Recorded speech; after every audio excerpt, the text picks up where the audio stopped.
नमस्कार दोस्तों, मेरा नाम है राज के वर्मा और आप देख रहे हैं रिपोर्टर जी। हरियाणा के विधानसभा चुनाव के फैसले की तारीख में अब चंद रोज ही बचे, यानी कि 8 अक्टूबर को फैसला हो जाएगा कि हरियाणा की सत्ता पर कौन सी पॉलिटिकल पार्टी राज करने जा रही है, कांग्रेस या फिर बीजेपी, क्योंकि दोनों ही पार्टियों के दावे मजबूत है अपनी अपनी जगहों पर। लेकिन हरियाणा की जनता किसे हरियाणा के तख्त पर बैठाएगी, ये तो खैर वही तय करेगी और 8 अक्टूबर को फैसला सबके सामने होगा।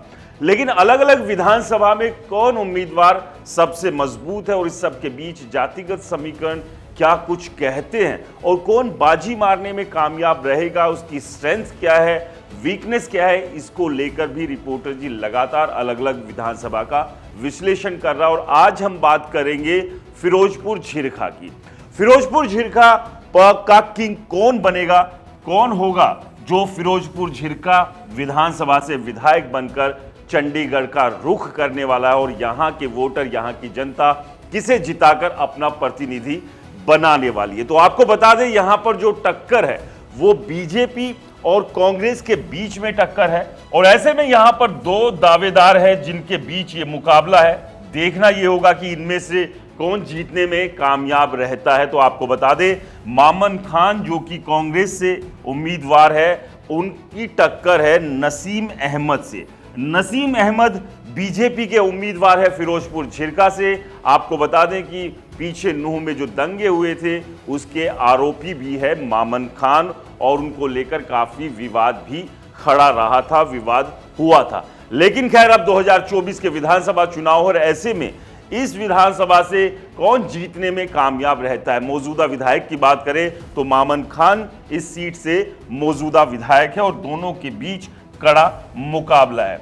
सबसे पहले बात करते हैं दोनों के राजनीतिक सफर की। तो मामन खान से शुरुआत करते हैं। मामन खान जो कि फिरोजपुर झिरखा से मौजूदा विधायक है। मामन खान ने अभी तक 3 विधानसभा चुनाव वो लड़ चुके हैं और इस बार यानी कि 2024 में वो चौथा विधानसभा चुनाव लड़ रहे हैं। इसमें से एक में उन्होंने जीत हासिल की है, जबकि 2 विधानसभा चुनाव मामन खान हार गए थे।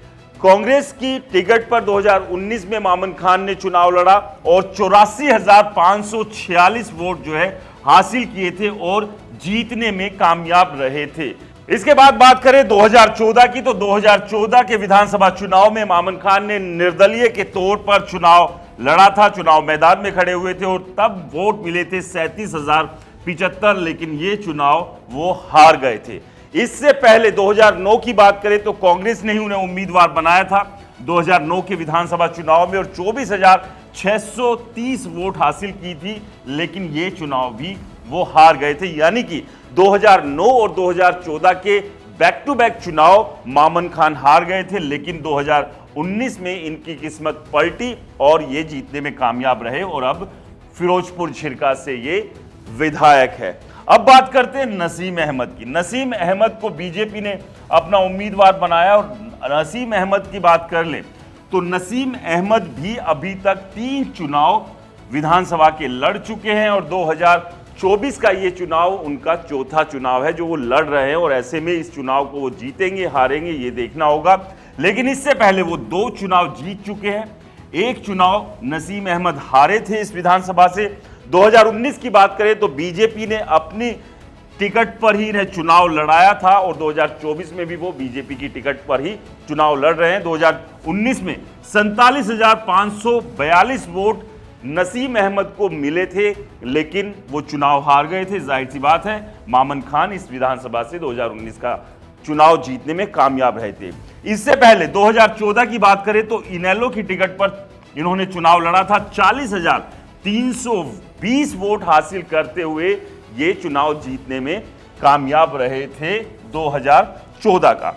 2019 की बात करें तो 2019 में भी इन्होंने इनेलो की टिकट पर चुनाव लड़ा और 42,824 वोट हासिल करते हुए ये जीतने में कामयाब हुए थे। लेकिन 2019 की जो स्थिति रही थी, हार गए थे बीजेपी की टिकट पर। तो ये अभी तक का इनका ट्रैक रिकॉर्ड है। तो अगर मामन खान के मुकाबले अगर देखें तो नसीम अहमद 2 बार विधानसभा चुनाव जीते हैं, जबकि मामन खान 1 बार ही चुनाव जीतने में कामयाब रहे हैं। तो अब ऐसे में देखना होगा कि क्या नसीम अहमद तीसरी बार चुनाव जीतने में कामयाब रहते हैं। तो अब फिरोजपुर झिरका की कुल वोट की बात करें तो फिरोजपुर झिरका की जो कुल वोट है 2,35,599 वोट फिरोजपुर झिरका के हैं, और यही जो वोटर्स हैं डिसाइड करेंगे कि इनमें से या इसके अलावा दूसरे जो उम्मीदवार चुनाव के मैदान में खड़े हुए उनमें उनके भविष्य का फैसला कि वो उनमें से किसको विधायक बनाने जा रहे हैं। अब बात करते हैं यहां पर धर्म के लिहाज से, अगर यहां पर इन वोटों को बांट दें, क्योंकि आमतौर पर बाकी सीटों पर हम जातिगत समीकरणों की बात करते हैं, लेकिन नूह जिले की 3 जो विधानसभा यहां पर चीजें बदल जाती हैं। यहां सीधे सीधे 2 हिस्सों में वोटर्स बंटते हैं, एक तरफ हिंदू और एक तरफ मुस्लिम, यानी कि मेव। और ये हम नहीं बांट रहे हैं, ये वोटर खुद भी अपने आप को बांटता है, पॉलिटिकल पार्टी बांटती है और नेता भी धर्म और जाति के आधार पर वोटर्स को बांट लेते हैं, और ये काम सभी करते हैं। फिरोजपुर झिरका की बात करें तो फिरोजपुर झिरका की 2,35,599 वोट में से जो मुस्लिम वोट है वो बड़ा नंबर है, ये है 1,55,034, यानी कि ये जो नंबर है इसमें से इन दोनों कैंडिडेट्स को कितनी वोट मिलती है ये अपने आप में एक बड़ा दिलचस्प रोचक रहेगा देखना। इसके अलावा अगर हिंदू वोटर्स की बात करें तो ये संख्या है 80,565, आधे से थोड़े से कम। तो यहां जो हिंदू और मुस्लिम में जो ये वोट बट जाती है, और कहीं ना कहीं हर बार ये नूह जिले में देखने को भी मिलता है, फिर चाहे विधानसभा चुनाव हो या लोकसभा चुनाव हो, एक तरफा जो मुस्लिम यानी कि में वोट है वो कांग्रेस को वोट करते हैं, तो वहीं हिंदू जो है वो बीजेपी को वोट करते हो। क्या अब यहां पर सवाल है कि नसीम अहमद इस वोट बैंक में से कितनी बड़ी सेंधमारी वो करने में कामयाब होते हैं, क्या वो सेंधमारी कर पाएंगे? अगर वो ऐसा कर पाते हैं तो इस वोट बैंक में वो अगर नंबर जुड़ जाता है तो फिर वो जीत सकते हैं या जीत के हालात बन सकते हैं। खैर अब देखना यह होगा जब 8 तारीख को नतीजे आएंगे, तब स्थिति साफ हो जाएगी कि फिरोजपुर झिरका का किंग कौन है, यानी कि इस विधानसभा से कौन जीतने में कामयाब रहेगा। लेकिन उससे पहले आपको क्या लगता है, नसीम अहमद बीजेपी के उम्मीदवार या फिर मामन खान कांग्रेस के उम्मीदवार, कौन जीतने में कामयाब हो पाएगा? हमें कमेंट्स कर जरूर बताएं। रिपोर्टर जी चैनल को सब्सक्राइब नहीं किया तो दोस्तों चैनल को सब्सक्राइब करना बिल्कुल ना भूलें। नमस्कार।